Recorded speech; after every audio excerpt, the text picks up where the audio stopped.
இது வழக்கமான தேர்தல் இல்லை, சராசரியான தேர்தல் இல்லை. தமிழ்நாட்டை ஆக்கிரமிக்க துடிக்கிற சனாதன சக்திகள் ஒருபுறம். அப்படி விட்டுவிட மாட்டோம். நாங்கள் பெரியாரின் பிள்ளைகள், அண்ணாவின் தம்பிகள், அம்பேத்கரின் அரசியல் வாரிசுகள். தமிழ் மண்ணை எப்படி சனாதன சக்திகள் ஆக்கிரமிப்பதற்கு ஒருபோதும் விடமாட்டோம் என்கிற உறுதிப்பாட்டோடு தான் அண்ணன் தளபதி அவர்களின் தலைமையில் நாம் அணிதிரண்டு நிற்கிறோம்.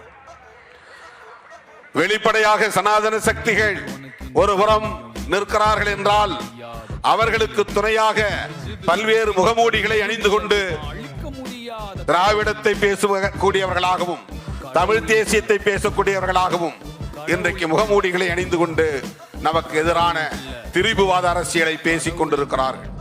இவர்கள் அத்தனை பேரையும் ஒரே நேரத்தில் ஒரே களத்தில் எதிர்கொள்ள வேண்டிய பொறுப்பு நம் முன்னால் இருக்கிறது.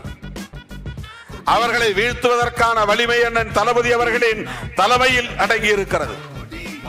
அதை நாம் உணர்ந்த நிலையில்தான் அண்ணன் வைகோ அவர்களான இருந்தாலும் சரி, மேடையில் அமர்ந்திருக்கிற அத்தனை தலைவர்களும் சரி, நாம் கைகோர்த்து நிற்கிறோம், உறுதிப்பாட்டோடு நிற்கிறோம்.